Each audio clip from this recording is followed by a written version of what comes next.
3 grands sites d'excellence au sein de la métropole lilloise accueillent 40 centres et unités de recherche académique dont l'activité est dédiée à la biologie et aux problématiques de santé.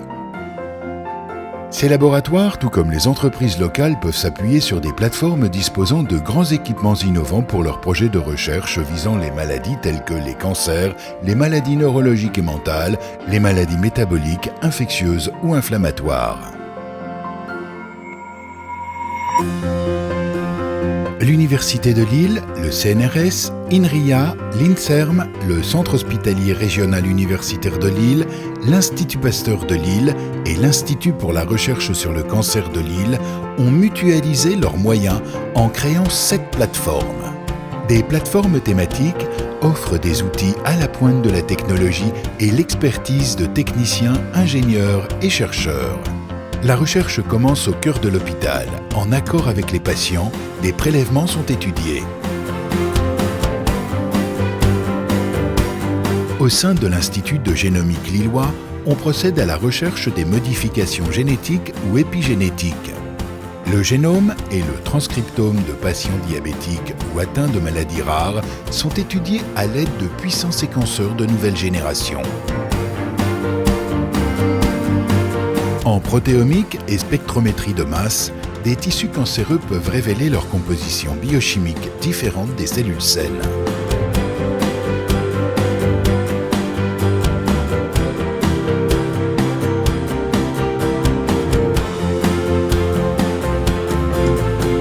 Un spectromètre équipé d'un aimant supraconducteur extrêmement puissant permet une étude fine des interactions entre molécules, comme les interactions entre la protéine Tau et les microtubules dans la maladie d'Alzheimer.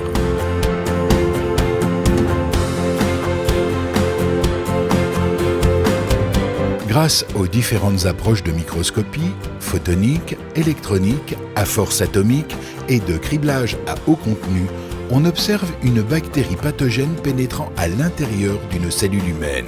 Grâce à la cytométrie, on étudie les cellules une à une afin d'identifier les marqueurs individuels de cellules tumorales. Les quantités colossales de données produites nécessitent un traitement par des outils informatiques puissants. Les bioinformaticiens et les bioanalystes fournissent les outils, analysent et interprètent les résultats obtenus afin de produire les cartographies moléculaires des maladies et apportent de nouvelles pistes thérapeutiques. Quand les marqueurs des maladies sont identifiés, des modèles expérimentaux peuvent être développés sur différents animaux, le rongeur, le porc ou encore le poisson zèbre.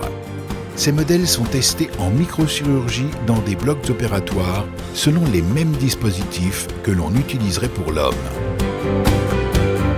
Ces animaux bénéficient également de systèmes d'imagerie similaires à ceux utilisés pour les patients: échographie, imagerie par résonance magnétique, tomographie par émission de positons. Toutes ces études préludent à la mise au point de nouvelles stratégies thérapeutiques qui pourront ensuite être testées chez l'homme. Ces 7 plateformes méthodologiques permettent de passer du lit du patient au laboratoire et du laboratoire au lit du patient. Les plateformes aident à faire des découvertes sur le diagnostic et le traitement des maladies. Avec un accès privilégié à des équipements de pointe, elles constituent également un lieu de formation des futurs chercheurs, ingénieurs et techniciens.